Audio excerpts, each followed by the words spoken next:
Salut à tous, bienvenue dans les catch-up du panier, un moment unique que je vous propose avec d'anciens invités du panier, premier podcast e-commerce en France. L'idée est simple, reprendre la discussion là où on l'a laissée pour analyser ce qu'il s'est passé depuis, quels nouveaux enseignements ils peuvent nous partager et potentiellement de nouveaux insights, marchés ou produits. Je suis Laurent Kretz, cofondateur de Cosa Vostra, agence conseil tech et créative. Notre mission est simple, rendre l'expérience digitale efficace, belle et inspirante pour faire gagner nos clients en visibilité, en efficacité et en singularité.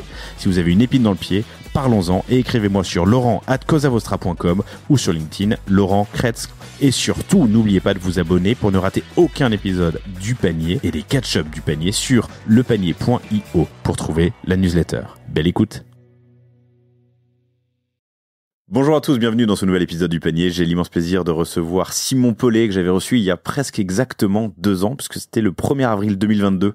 Salut Simon, ça va ? Salut Laurent, ça va très bien. Merci pour l'invitation. Je t'en prie, merci à toi d'être venu depuis Bruxelles ce matin pour cet enregistrement uniquement, on va dire ça. Non, en vrai, Simon a d'autres rendez-vous à Paris, mais très heureux de te revoir. C'était l'épisode 154, chères auditrices, chers auditeurs.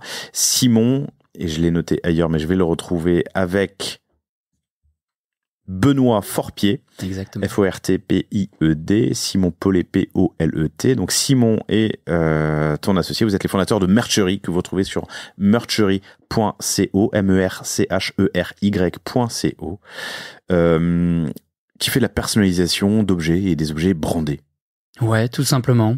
En effet, ouais, on personnalise des objets qu'on veut un peu de qualité, sourcés de manière transparente et beau, quoi. Je pense que tout le monde a connu les bics de mauvaise qualité, les clés USB, les mauvais notebooks, et nous on essaye d'aller chercher des chouettes marques un peu plus premium et voilà, et nos clients nous utilisent pour offrir un cadeau à leurs employés, à leurs clients, à leur communauté. Et vous êtes Bicorp presque depuis le début ? Non, je pense qu'on a pris 1 an et demi, 2 ans avant de le devenir. Okay. Quand on s'est vu, on l'était déjà. Donc, Alors une toute petite note, c'est que dans cet épisode, on fera pas mal de références au site et surtout on fera en tout cas référence à un outil de personnalisation que vous avez mis en place qui est disponible sur le site UK et américain, mais pas le site européen encore, parce que vous êtes en plein déploiement, vous venez de le sortir il y a 1 mois. Et dans le footer du site, si vous êtes en desktop, et je sais pas comment ça se passe sur mobile, mais vous pouvez choisir le UK ou les US pour voir ce dont on va parler. Tu t'étais lancé juste avant 2020 ou courant 2020, si je dis pas de bêtises. Vous faites 600 000 € l'année 1, 1,7 million l'année 2, 2,3 millions l'année 3, 3,3 millions l'année 4. Vous avez fait 5 millions en 2023 l'année dernière. Une croissance alors presque linéaire, faudrait que je regarde les pourcentages, je me suis pas amusé à le faire, mais une croissance certaine en tout cas, c'est super. Vous étiez bootstrappé à l'époque où on s'est parlé, c'est plus le cas aujourd'hui, tu me raconteras pourquoi. On va parler un peu de l'industrie du merch, parce que je crois qu'on en avait pas beaucoup parlé la dernière fois et j'ai envie de creuser un tout petit peu. Saisonnalité, récurrence, place pour la concurrence justement. On va parler de ta levée de fonds, on va parler de l'international parce que vous aviez lancé les US avec une approche qui était de mettre une équipe là-bas. Comment ça s'est passé ? Suspense, vous le saurez dans un instant, chers auditeurs. On parlera aussi de la tech, on parlera des équipes. Et puis de ton état d'esprit, parce que tu me faisais la remarque quand on a commencé à échanger tout à l'heure que tu avais commencé à écouter l'épisode, tu n'avais pas réussi à aller jusqu'au bout parce que c'est assez difficile de s'entendre, et je vous avoue, chers auditeurs, chères auditrices, que se réécouter, c'est pas toujours évident. Mais tu m'as surtout dit, je sentais le jeune gars fougueux. Tiens, commençons par ça. Je commençais le jeune gars fougueux, l'entrepreneur qui a peur de rien, qui y va. Et là, le vieux sage. Le vieux sage, 2 ans plus tard. Hein. Oui, voilà. Non, ouais, beaucoup de leçons entre-temps, quoi. Les claques ici et là, ça te ramène les pieds sur terre. Et ouais, je pense que aussi bien Benoît, mon cofondateur, que moi, on est plus calme maintenant qu'on l'était avant. On a la même ambition, mais on a eu des difficultés qui nous ont rendus plus réalistes, je pense. Les difficultés, sans rentrer dans le détail parce qu'on y viendra, mais... on a lancé aux US, qui était un gros projet qui est toujours en cours et qui marche bien, mais qui a pas été facile du tout. On a un gros projet en tech aussi, qui a pris énormément de temps, plus de temps qu'on ne le pensait. La croissance, mine de rien aussi, quand on a une petite organisation, ça secoue, quoi. Cool. C'est bien l'état d'esprit qui change, c'est aussi l'expérience qui rentre. Ouais. C'est Jerry Seinfeld qui disait que quand tu te cognes le doigt de pied contre un meuble la nuit dans le noir dans ton appartement, c'est en fait la douleur, c'est du savoir qui rentre, qui vient occuper d'un coup très rapidement des espaces vides dans ton esprit. Je pense que dans l'entrepreneuriat c'est un peu pareil, on se tape régulièrement le doigt de pied sur des meubles et c'est du savoir qui rentre et de l'apprentissage qui se fait. Le marché du merch, on en avait un peu parlé à l'époque, mais il y a beaucoup de monde. Est-ce que c'est un marché sur lequel il peut y avoir un seul acteur? Est-ce qu'il y en aura plein? Mais il y en a déjà plein. Je pense qu'il est super fragmenté, ce marché, au final. Enfin, toutes les organisations au monde personnalisent des objets, ça c'est un fait. Et puis il y a plein de types de players. T'as les tout gros players du style Vistaprint. Il y a des gros players aux États-Unis qui font plusieurs centaines de millions de chiffres d'affaires. C'est des grosses industries. Et puis t'as des players comme nous qui sont plutôt, je dirais, mid-size, internet. Et puis t'as toute une partie de nos compétiteurs qui sont en fait des printers, des acteurs locaux qui ont limite pignon sur rue et qui printent les t-shirts du club de foot, de l'entreprise locale.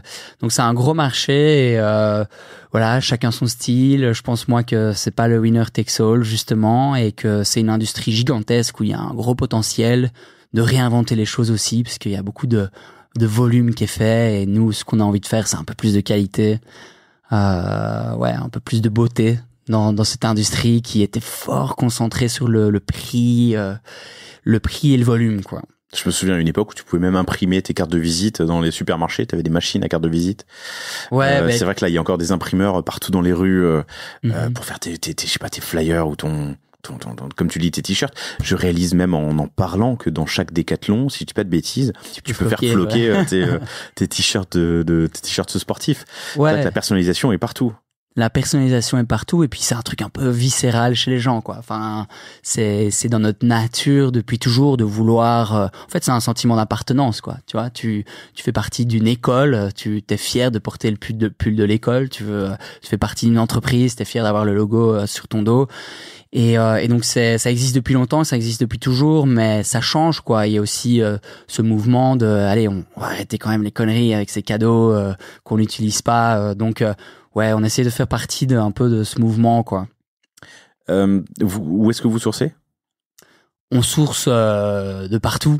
On a 350 produits références en Europe sur le catalogue européen et 250 aux US, donc ça fait beaucoup de suppliers différents. Bon, parfois avec un supplier on touche plusieurs produits, mais ça dépend. Parfois en Europe, en France, au Portugal, on a aussi des produits qui viennent d'Asie. L'important c'est qu'à chaque fois on est transparent sur d'où ça vient et on essaye d'avoir un angle, que ce soit sur le matériau ou sur comment le produit et le projet est fait. On essaye que ce soit correct, que ce soit bien.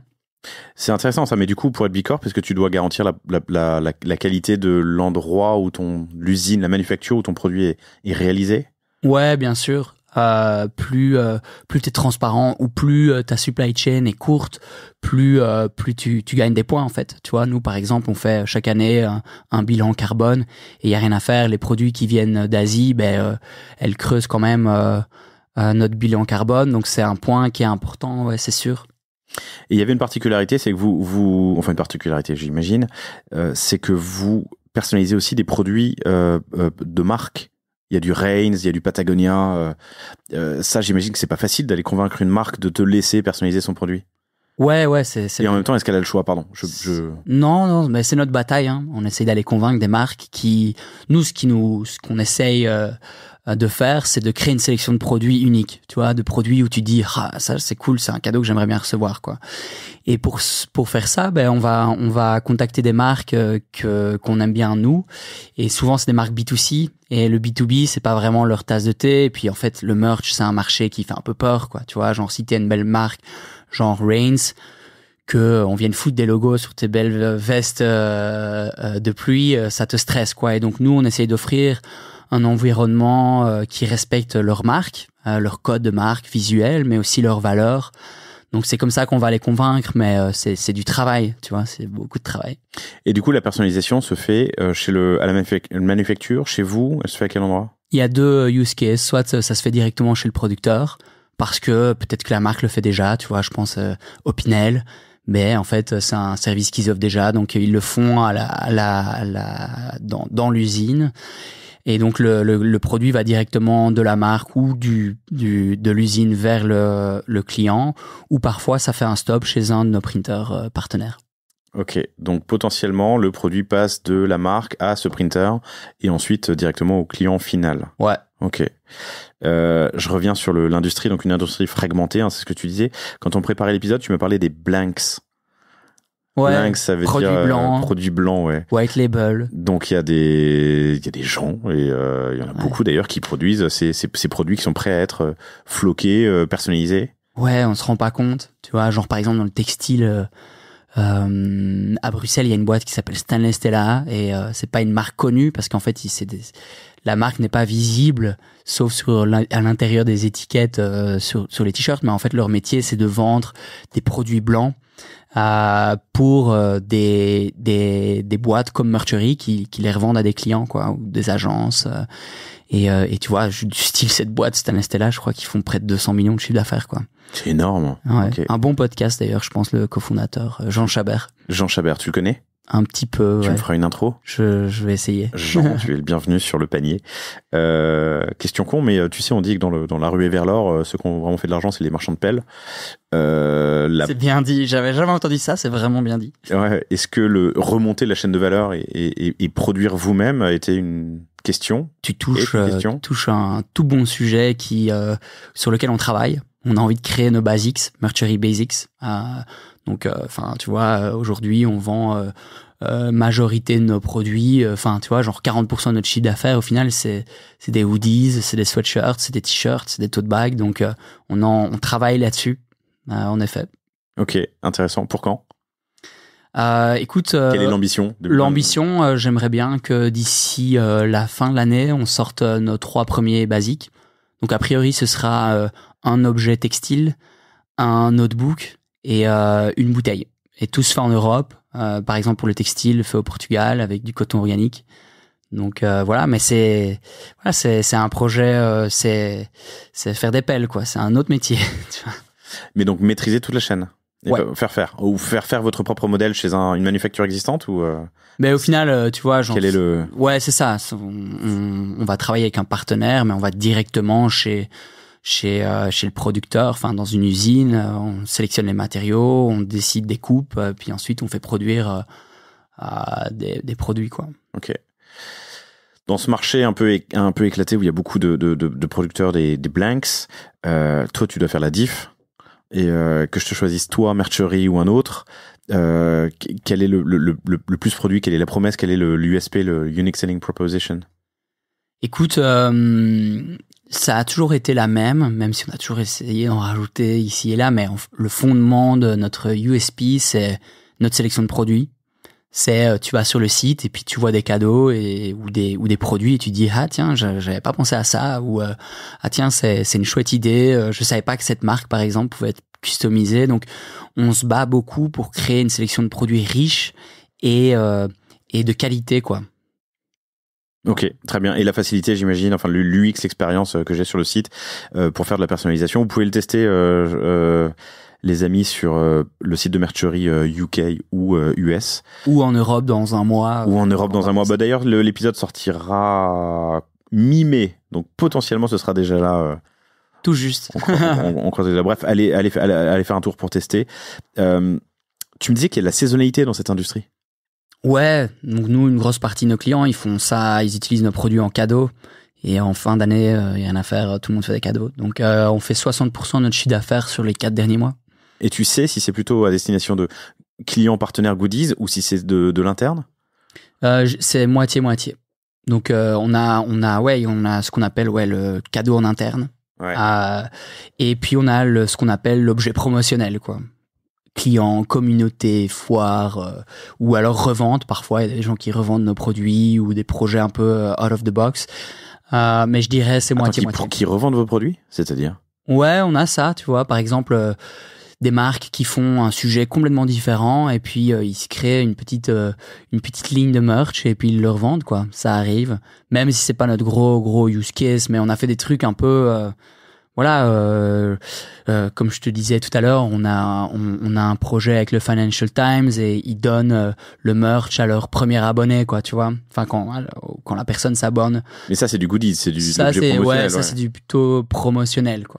Mais quand tu crées à la demande pour une marque qui crée une ligne ou une marque d'ailleurs ou un créateur de contenu, tu te rapproches un peu de l'industrie du print on demand. Ouais, et ça c'est pas le cœur de métier. C'est pas le corps de métier qu'on fait. Ok. Mais souvent on a des marques qui viennent et qui veulent du quali, quoi. Ils sont prêts à investir dans un petit stock et ils veulent du quali, ils mettent ça en boutique ou tu vois, genre on a travaillé avec Dior et en fait tous les gens qui rentraient dans la boutique, ils ressortaient avec un petit on avait fait un super notebook, je pense qui était fait en Italie, enfin tu vois, il y a plein de use cases différents. On a fait du merch pour une série Netflix, on a fait plein de trucs qui peuvent se passer. Ton enjeu, c'est donc de faciliter quand même la prise de commande automatisée, ce qui était moins le cas à l'époque, mais que tu pousses, mais d'offrir toujours ce sur-mesure, c'est ça? Ouais. Je peux passer commande tout seul si je le veux, de 200 t-shirts ou 200 sweats ou 200 gourdes avec mon logo, mais quand Dior t'appelle, il y a quelqu'un qui lui répond et qui lui fait son projet sur mesure.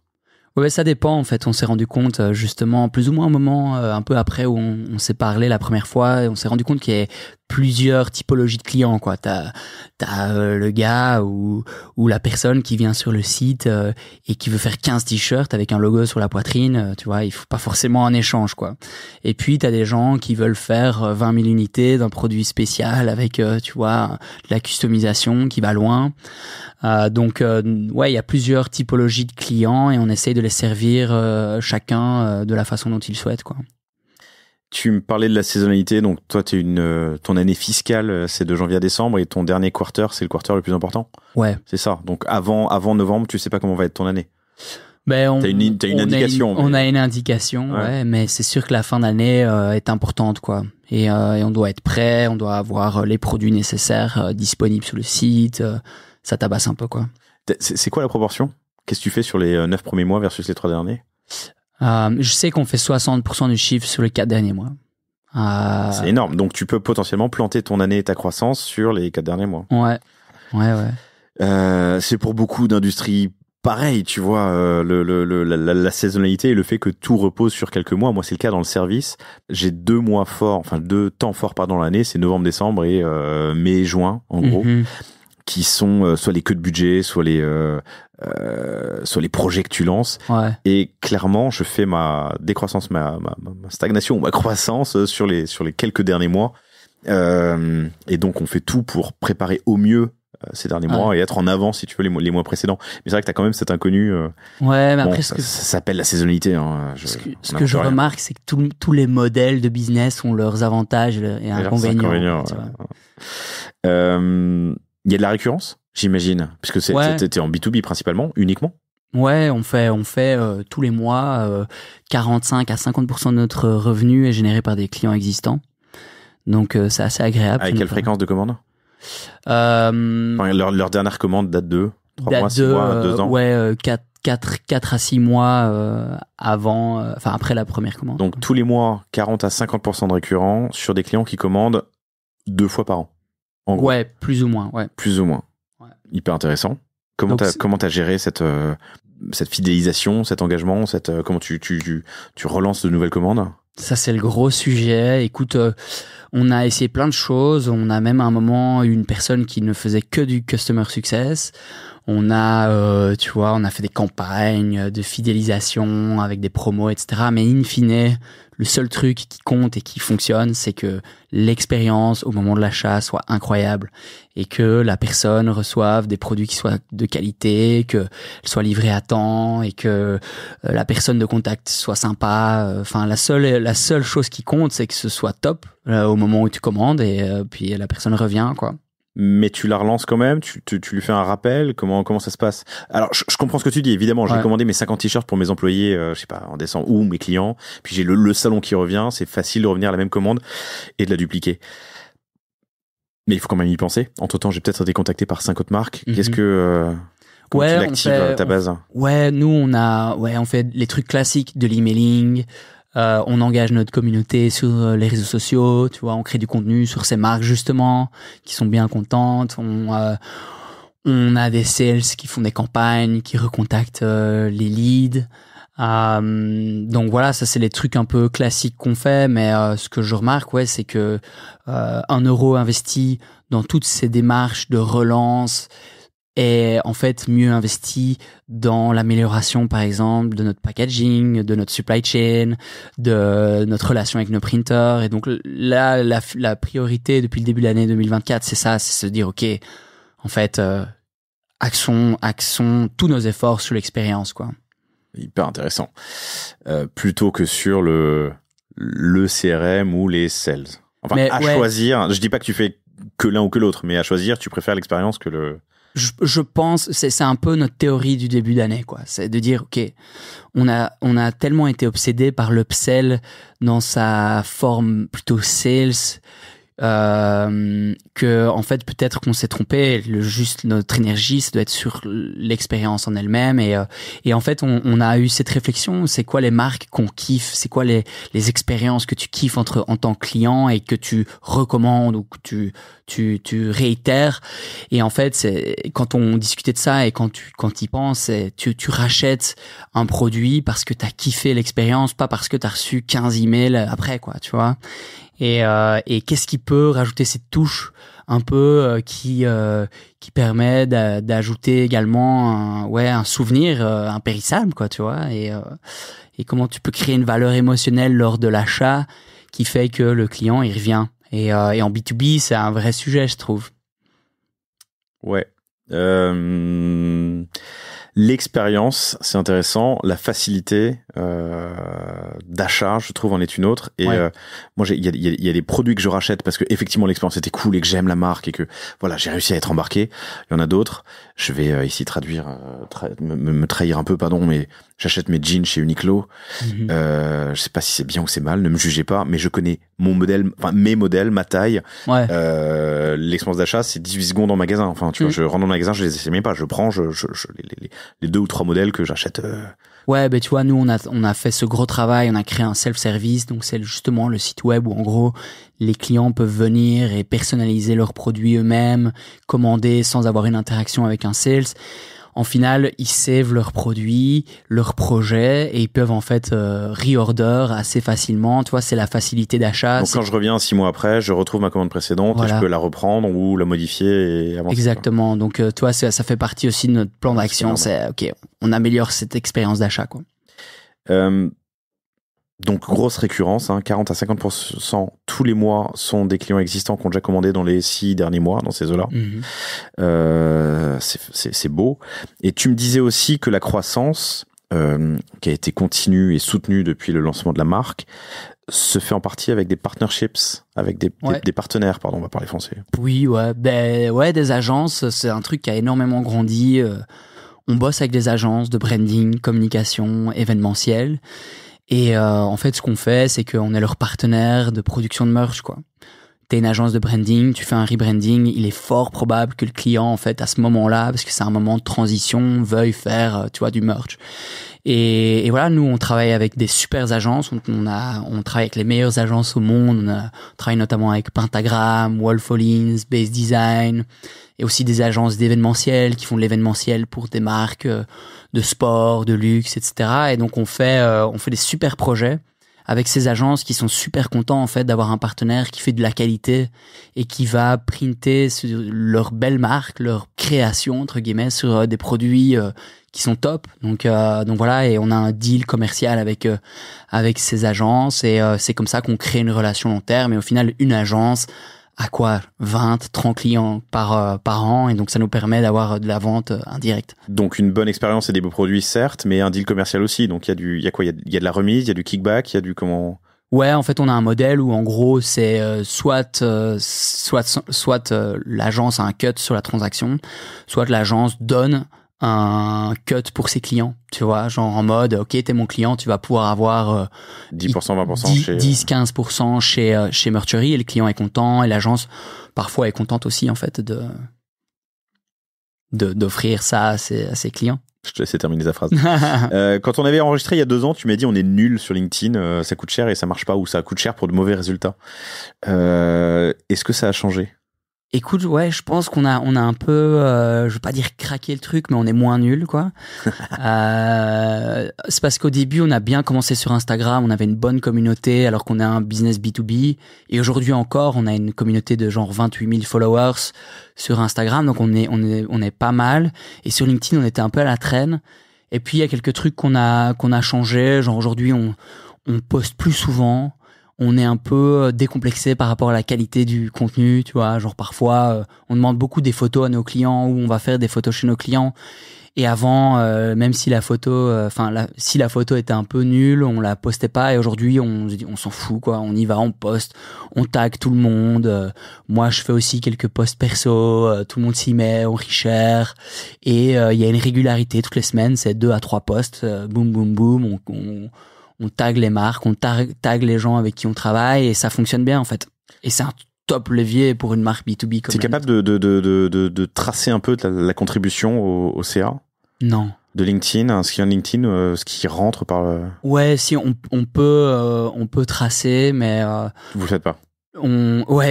Déjà je le sais pas en fait, donc je peux pas répondre à ta question.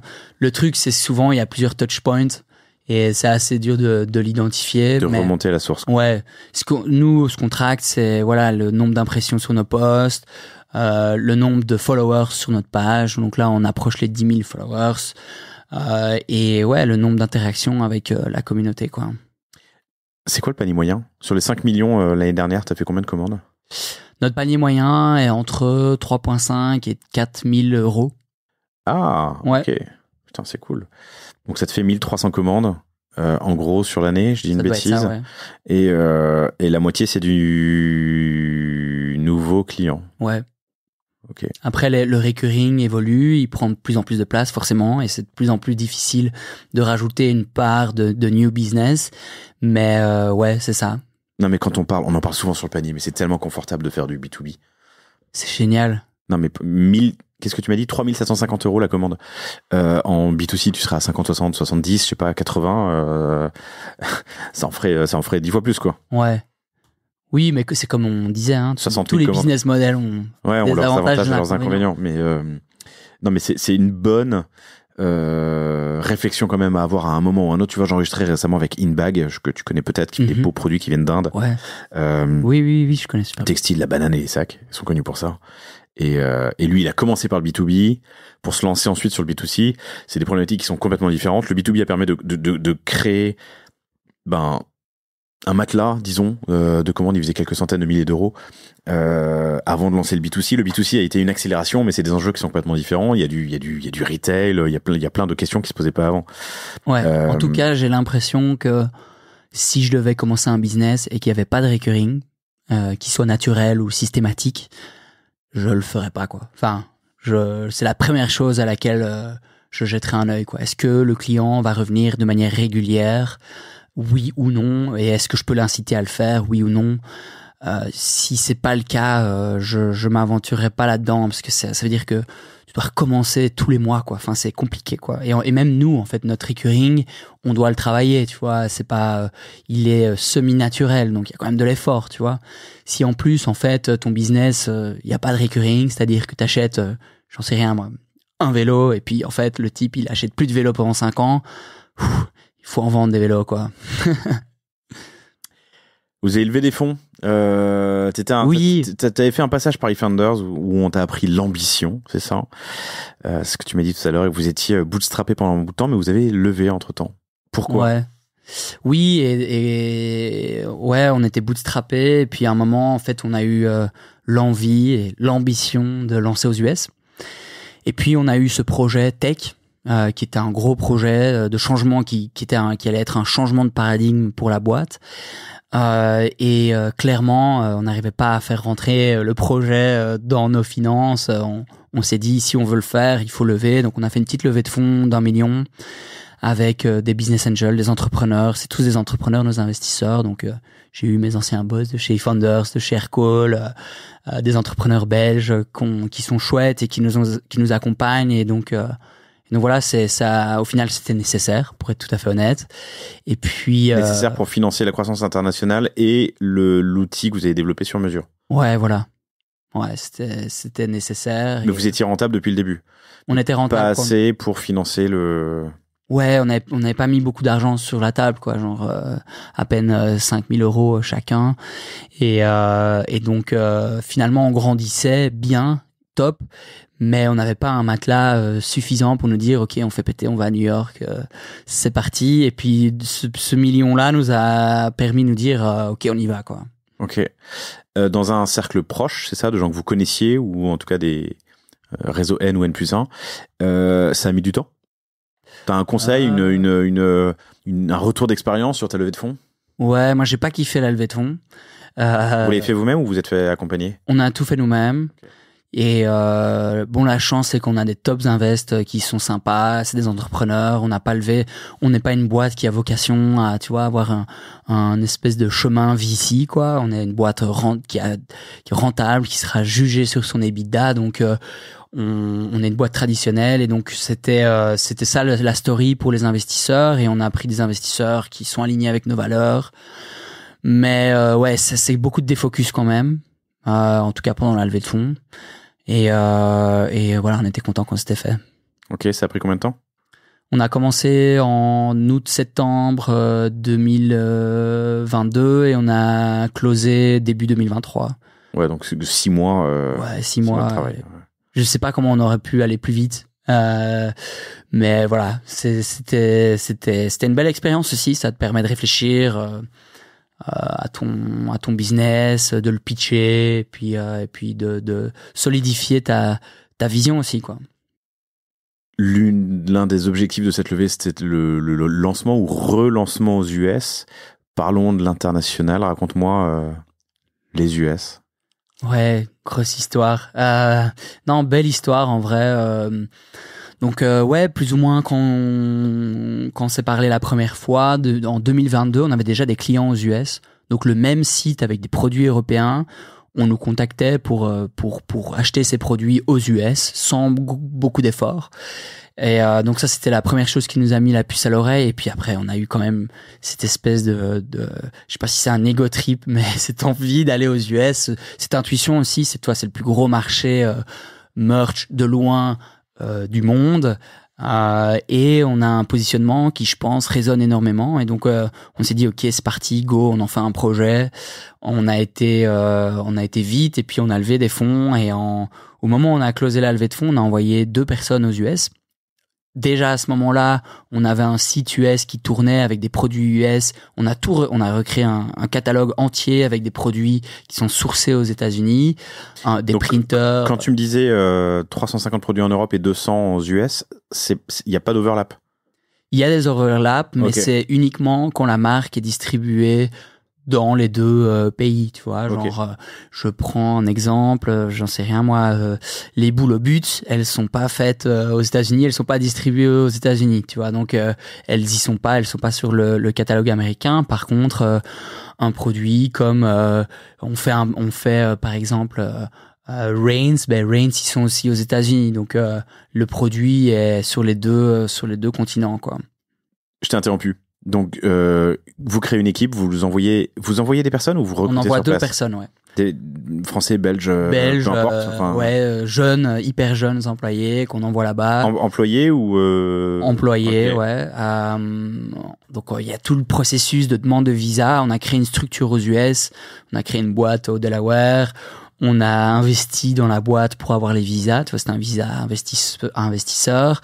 Et puis voilà, c'est parti, go. À l'époque, on avait encore un tout petit catalogue. En fait, la vérité, c'est qu'on est parti trop tôt, quoi. Vous êtes fait accompagner pour ça? Par un avocat local? Ouais, on a pris avocat. Local ou en Belgique? On a trouvé un avocat français qui était spécialisé dans le lancement de boîtes européennes. Ouais. Okay. Mais il y a la structure. Mais qui était basé à New York ou qui était basé à New York? Basé à New York, ok. On a puis après, en fait, tu vois, un truc qu'on a découvert, par exemple, c'est que nous, on pensait que les US c'était un marché hyper homogène dans tous les sens du terme, mais en réalité pas du tout. Par exemple, en termes de taxes, c'est pire que l'Europe, quoi. Enfin, même l'Europe, c'est un paradis en fait. Quand tu fais des transactions entre le Texas et la Californie, tu payes des taxes d'État, et donc ça, c'est quand même bien galère. Et donc on a appris pas mal de choses, puis on a pris les leçons que, par exemple, tu vois, nous on avait cet a priori que la culture américaine, elle était différente, mais pas tant que ça, quoi. Et en réalité, c'est complètement différent. Les habitudes d'achat, les attentes, le marché différent, les dynamiques entre suppliers et nous sont différentes. Donc ouais, on a appris énormément. Mais ça te coûte cet apprentissage. Ouais. Pourquoi avoir fait le choix d'envoyer des locaux à New York, en plus junior, tu m'as dit? Ouais, complètement. Plutôt que, je sais pas, recruter quelqu'un sur place qui avait déjà un peu d'expérience et quelques années de bouteilles, qui connaissait le marché? En fait, nous, ce qu'on s'est dit, c'est bon, ok, en 2022, on avait fait genre 250 000 $ de chiffre d'affaires aux US à distance. On s'est dit, ben c'est bon. On va envoyer 2 personnes là-bas et on va faire x3 et ça va être facile. En gros, on est déjà actif. Hein, on va rien changer à ce qu'on fait. En fait, on va juste envoyer des personnes là-bas pour avoir une présence. Et c'était peut-être l'erreur parce qu'au final, il y a beaucoup plus de choses à apprendre qu'on ne le pense. Et ça prend beaucoup plus de temps et c'est douloureux. Et on s'était dit peut-être que de faire le jump avec un ou une américaine là-bas, c'est trop de commitment à la fois, tu vois. Et donc c'est ce qu'on a fait. On a envoyé les 2 personnes là-bas. Et puis les choses se sont bien passées. On a fait une bonne année. Je pense qu'on a fait 650 000 $. Versus 250 l'année précédente. Ouais, voilà. Mais par exemple, je te prends un exemple. On a eu des coûts qui étaient inattendus. Par exemple, le setup de nos taxes aux US, on a dû bosser avec une boîte légale qui nous a aidé à faire tout un setup assez complexe, parce que nous, on fait beaucoup de transactions triangulaires, tu vois, on envoie directement d'un état à l'autre, puis il y a des arrêts chez nos printers, et ça nous a compté 25 000, 30 000 $ le setup, tu vois, donc boum, premier truc. Puis t'arrives à New York. New York, c'est une ville qui coûte super cher. Les salaires doivent être hyper élevés pour avoir une vie normale, quoi, tu vois.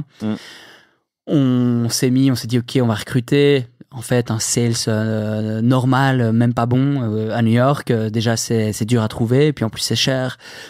Le coût de la vie est cher. Tout est cher. Et donc, c'était pas forcément sur la top line qu'on était déçus, tu vois, des résultats de la croissance. C'était surtout sur la bottom line où on s'est dit waouh, c'était trash. Donc ce qu'on a fait, c'est que t'as une compta analytique, t'es capable de dire sur cette première année où tu fais, enfin cette deuxième année, en tout cas cette année, pardon, aux US avec une équipe sur place, 650 000, c'est ça? Ouais, 650 000 $. Je me souviens plus exactement, mais c'était plus de 600. Ouais. T'es flat, tu perds?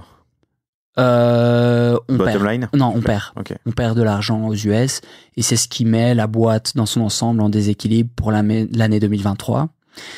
C'était après la levée de fonds. Et c'était après la levée de fonds, donc pas de stress. On était prêt à ça, mais on a décidé en été de se dire ok, on va ramener l'équipe en Europe et continuer le projet à distance. Donc en août-septembre, l'équipe est revenue et a géré et gère en fait toujours aujourd'hui le projet US à distance. Et ça pas trop déçu, pardon, c'est con comme question, mais c'est cool d'aller vivre à New York quand t'es un petit jeune. Ouais, déçu. Bon, moi j'y étais pas, donc c'était 2 personnes qui. Ouais, eux, ouais, que si tu déçu. Ouais. Okay. C'était vraiment déception pour tout le monde. Et de mémoire, le I2, le I1, je sais plus comment il s'appelle, le visa investisseur, t'es attaché à la boîte en plus. Ouais, t'es attaché à la boîte. C'était des visas, c'était quand même un sacré truc de les demander, cher. Donc ça coûte cher, voilà, tu vois, de nouveau un autre coup, mais ouais, déçu. Pardon, c'est peut-être pas clair pour tout le monde, mais pour travailler aux États-Unis, évidemment, il faut un visa. Ouais. Il y a plein de visas qui existent. T'as un visa où tu es attaché à une boîte, détaché d'une boîte française. T'as des visas investisseurs. T'as plein d'options. En gros, faut passer par un avocat pour faire ton visa, c'est plus simple, ou alors avoir de la chance à la loterie pour la green card, et encore. Mais donc le plus classique dans votre cas, chers entrepreneurs qui nous écoutez, c'est de faire un visa investisseur. Pour ça, faut créer une boîte, faut y investir de l'argent. En gros, on va placer de l'argent dans cette boîte pour dire il y a de l'argent pour qu'elle fonctionne. Ce qui permet de faire une demande de visa on doit passer par un avocat pour faire cette demande. Moi, je me souviens de mon dossier. C'était un document de 60 pages qui disait à quel point j'étais exceptionnel. Ouais. Ouais. Moi, c'était un H1, j'étais attaché à une boîte française, c'était pour Air France. Mais donc, c'est un doc de 50-60 pages qui disait à quel point j'étais exceptionnel. C'est ouf. Et ça, c'est fait par un avocat qui va ensuite plaider la cause, en tout cas l'envoyer aux instances. Je sais pas quelles sont ces instances, mais pour obtenir ce visa. Ouais. Donc, ça prend du temps, ça coûte de l'argent. À l'époque, c'était, je sais plus, entre 5 et 7 000 $, je crois. Ouais. C'est toujours ça, ouais. C'est toujours ça. C'est toujours ça. C'est toujours long comme processus. Mais donc, tu rapatries l'équipe et tu décides de tout gérer à distance. Ouais. Il y a des allers-retours qui sont faits quand même, ou t'arrives vraiment à tout faire à distance? Non, depuis qu'elles sont rentrées, on n'est plus jamais retourné. Elles étaient deux, ouais. Et en fait, ça a concomité un petit peu avec le lancement de notre self-service aux US, qui on a lancé en octobre-novembre. Et en fait, notre site permet au client de venir designer son produit, passer sa commande sans interaction avec un sales ou une personne de contact. Et donc, c'était le gros problème, c'est le décalage horaire, tu vois, genre, si on rentre et il y a 6 à 9 heures de décalage, qu'est-ce qu'on fait? Et en fait, ce site permet ça, en fait, d'avoir une asynchrone. Et donc, ça s'est bien mis, et puis ça a ramené du calme, et tu vois, ça a ramené la bottom line, tu vois, plusieurs crans en dessous, et en fait, maintenant, le projet cartonne. Et ce self-service cartonne puisqu'on fait 50% de nos commandes via ça, tu vois, sans interaction avec le client ou très peu. Et maintenant, on peut réaborder le projet. On va retourner aux US, probablement pas à New York, mais avec, tu vois, un chiffre d'affaires 2024, on vise le double. Donc, tu vois, quand tu as déjà un chiffre d'affaires de plus d'1 million de dollars, tu peux voir venir, quoi. Là où à l'époque, avec 250 000 $ de CA, on était léger, quoi, tu vois. Donc voilà, ouais, grosse leçon, mais zéro regret. Et puis maintenant, voilà, on est aux US, le catalogue a grandi, on a appris version accélérée de nos leçons. Mais donc, y rouvrir un bureau est sur la table. Ouais. D'office. Je pense que tu peux créer un business aux US. Donc, moi, je conseille à toute personne qui veut faire ce qu'on a fait de prolonger l'expérience à distance. Donc, de le faire le plus longtemps possible à distance. Parce qu'au final, voilà, franchement, les gens ne voient pas la différence. Mais c'est sûr que si à un moment tu veux faire 5, 10, 15 millions de dollars de chiffre d'affaires, il faut que tu aies une structure là-bas et il faut à un moment donné avoir un partenaire ou un managing director américain, ça c'est certain, quoi.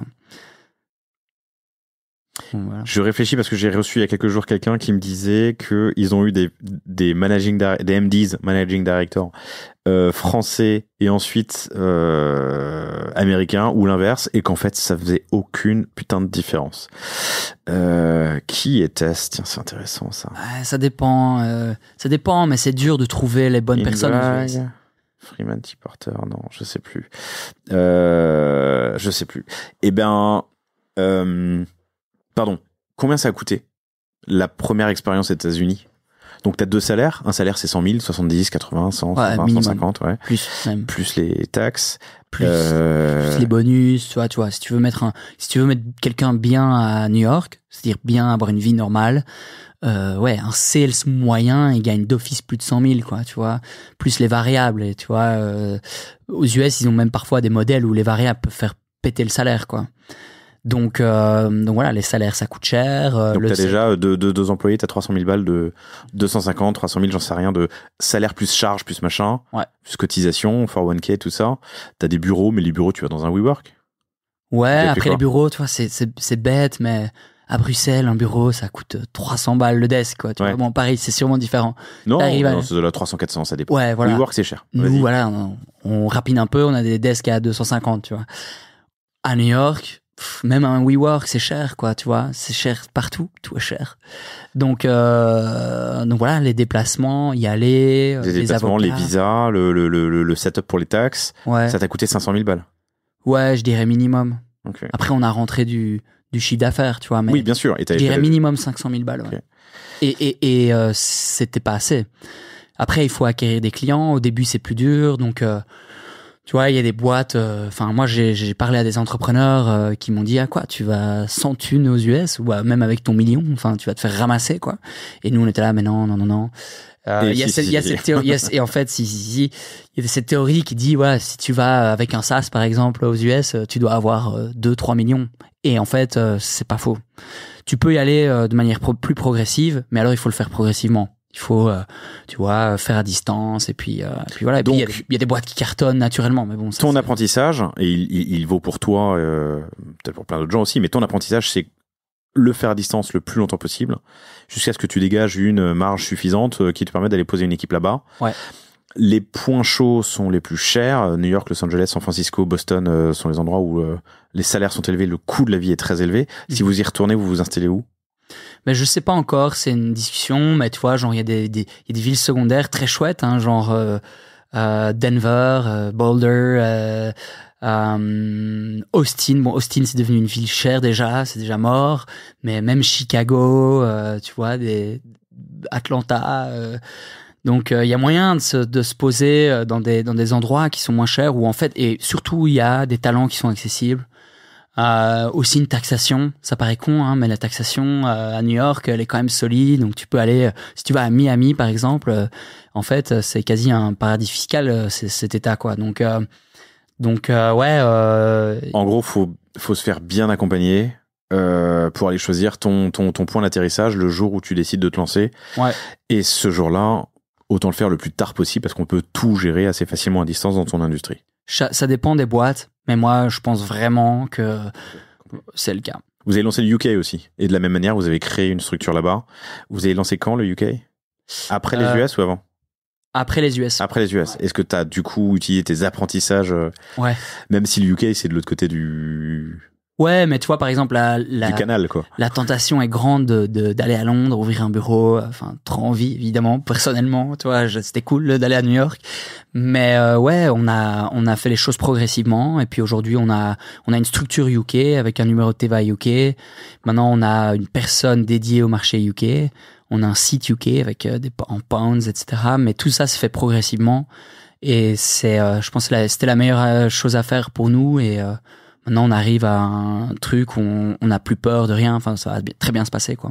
Donc, tu m'as dit que tu vas rouvrir potentiellement un jour renvoyer une équipe aux US. Mais pour l'instant, ton orga, c'est de tout gérer depuis Bruxelles, depuis la Belgique. Ouais, on gère tout, même les US, les UK. Et ce sera toujours le cas pour tous les pays européens plus les UK.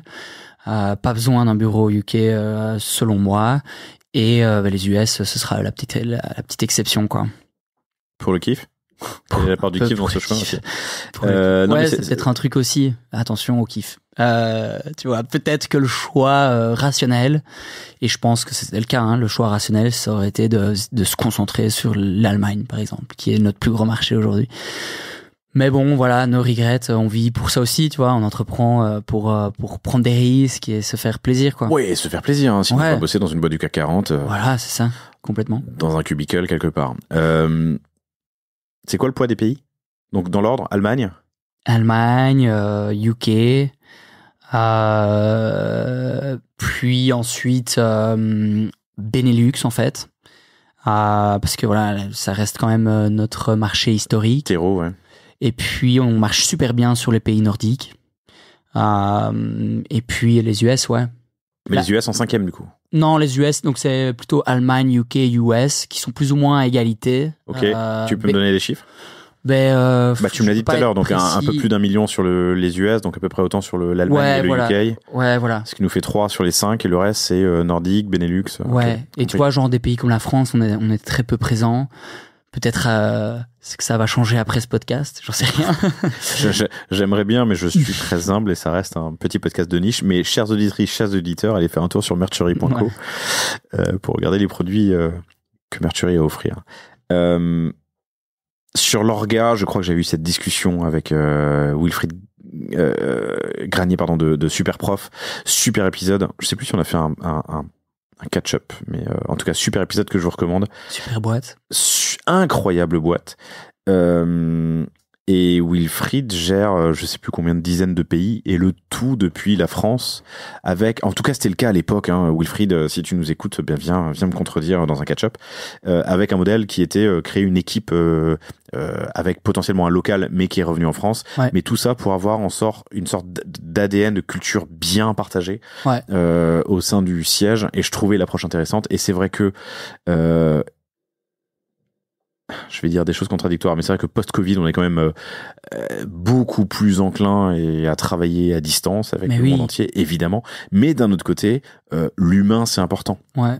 Et aller serrer les pinces et déjeuner avec des partenaires, des clients, ça c'est important. Donc en fonction de l'industrie, ça peut être challengé. Mais en tout cas, son approche était à l'époque, je sais pas si ça a changé, assez similaire. Ouais, il a complètement raison, et c'est trouvable, hein, native british, ça se trouve à Paris, à Bruxelles. Pareil pour des germanophones, tu vois, genre, ça se trouve, et je trouve que c'est la bonne démarche. C'est le cas chez vous? L'Allemagne, elle est gérée donc depuis Bruxelles? Ouais. Avec un germanophone? Non, pas encore. Enfin, on n'a pas de germanophone, mais tu vois, on a beaucoup de nationalités. On a des, tu vois, native british. On a des francophones, des néerlandophones aussi. Donc ouais, moi c'est vers ça que j'ai envie d'aller, c'est des équipes mais au sein du même bureau pour créer une espèce d'énergie. Et on avait eu ça aussi avec les États-Unis, c'est que la team était un peu isolée en fait.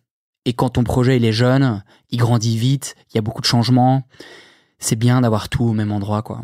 Ils sont seuls à distance, en décalage horaire, dans la galère parce que c'est dur de lancer un pays. Ouais, il y a un moment où tu te sens peut-être parfois un peu loin complètement du cœur battant de la boîte. Dans les grandes lignes, l'autre enjeu donc de cette levée de fonds, c'était l'enjeu de personnalisation et la mise en place d'un outil qui permet de personnaliser. Vous avez tout fait en interne? Ouais, on a tout développé en interne. C'est un projet qui nous a pris plus d'1 an, quoi.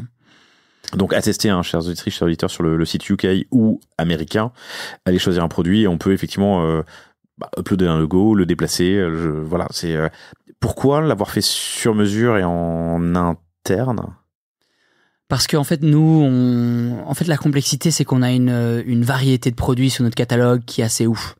Il y a plein d'outils de customisation qui fonctionnent bien quand t'es soit monoproduit ou t'as 3-4 références, tu vois, genre, on est assez habitué dans le print papier à avoir des outils de customisation quand tu te fais des petites cartes de business, mais au final, c'est des monoproduits quasi. Et nous, la complexité, c'est que on va vendre un poivrier Peugeot et un t-shirt, tu vois, manche longue, quoi. C'est deux choses complètement différentes. Donc il y a plein d'exceptions et il y a plein de choses qu'on devait développer nous-mêmes. Donc on a décidé de le faire nous-mêmes. Et puis en back-end, c'est compliqué aussi au niveau des pricing, notamment.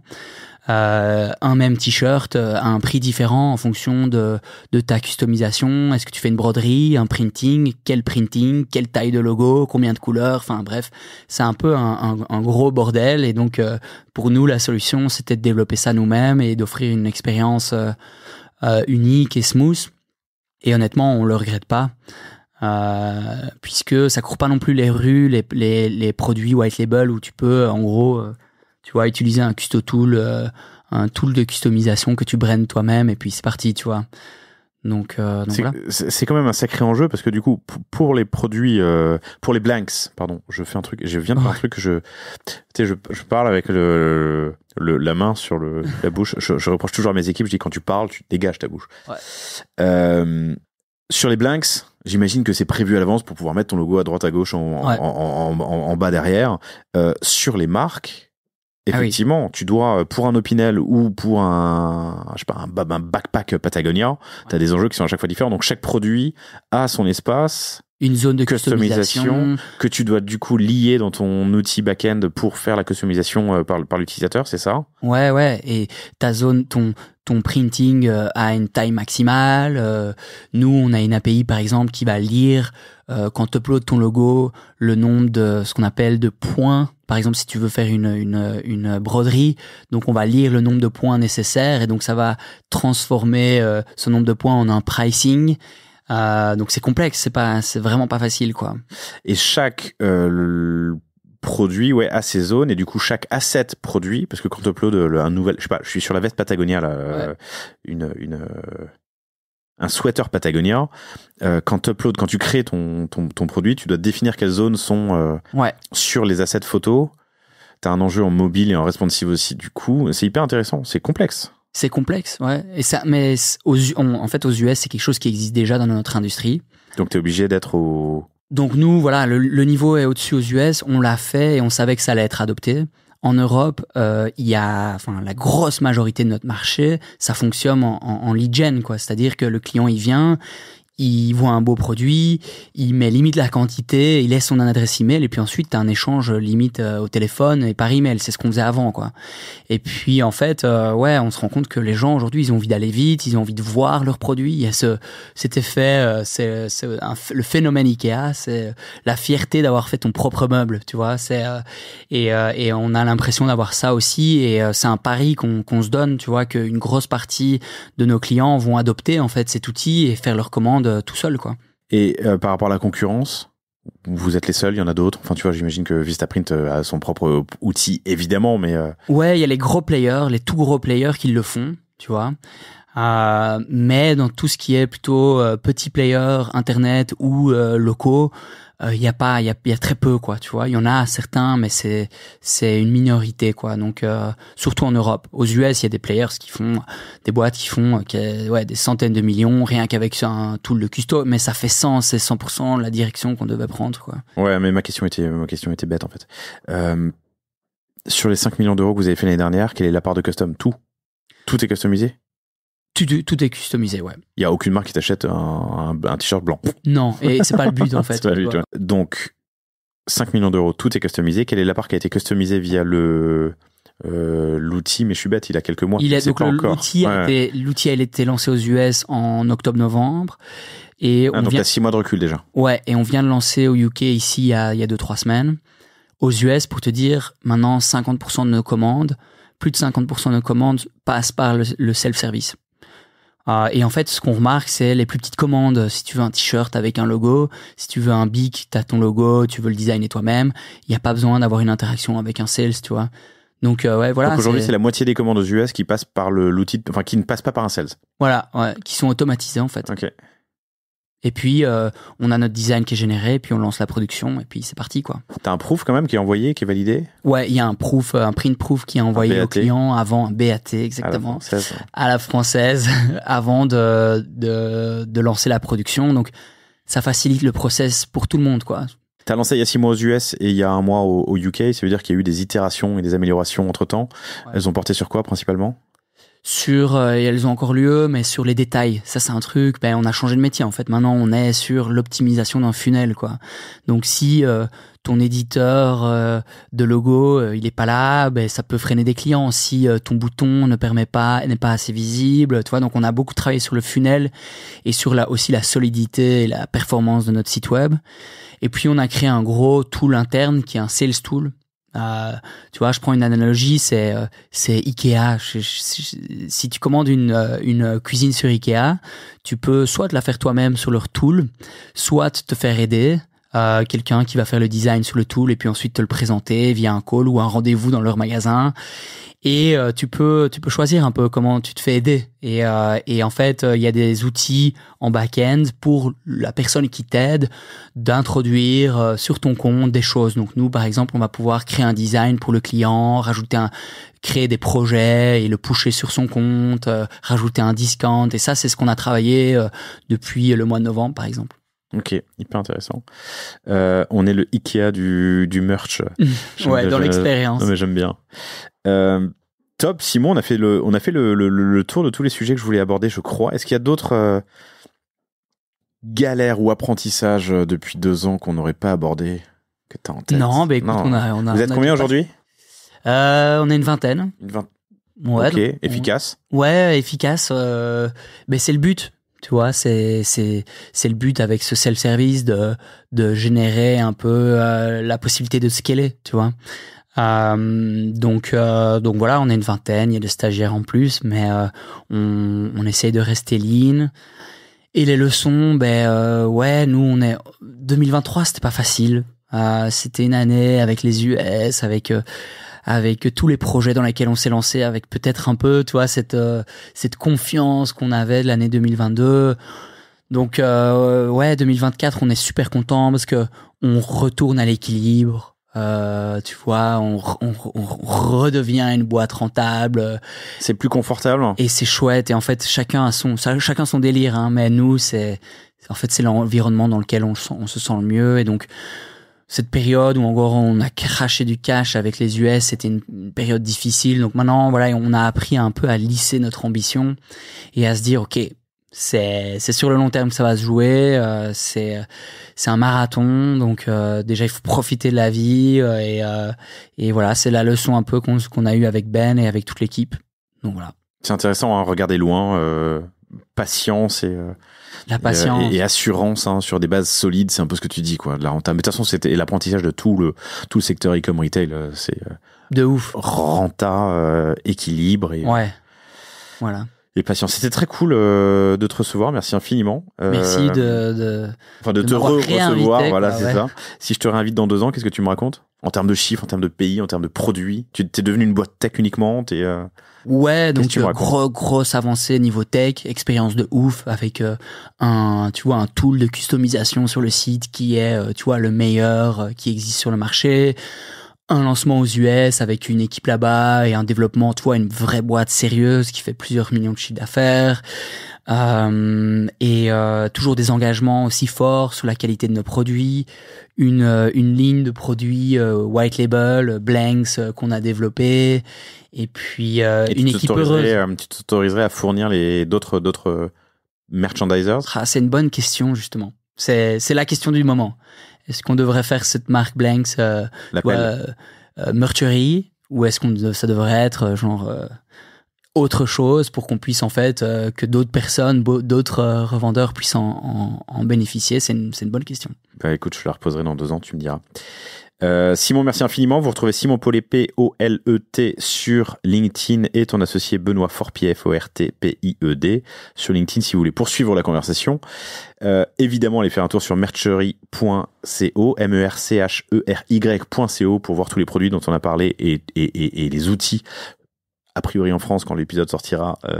Ouais, début juin plutôt. Début juin. Bon, bah allez faire un tour sur le site UK ou américain quand vous écoutez cet épisode. N'oubliez pas de vous inscrire à la newsletter sur lepanier.io. J'envoie chaque semaine ou tous les 15 jours. C'est variable en fonction de l'actualité.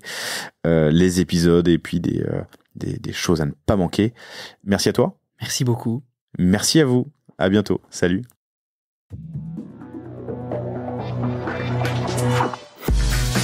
Merci d'avoir écouté cet épisode du Catch-up du panier. J'espère qu'il vous a plu. N'oubliez pas de vous abonner sur votre plateforme préférée, de noter cet épisode 5 sur 5 ou 10 sur 10 ou 50 sur 50 le max et surtout de le partager à vos proches et vos collaborateurs. Je vous donne rendez-vous sur le panier pour un prochain épisode du panier ou d'un catch-up et d'ici là, n'hésitez pas à me faire vos commentaires et vos feedbacks sur LinkedIn. Vous pouvez me contacter Laurent Kretz, K-R-E-T-Z. À bientôt.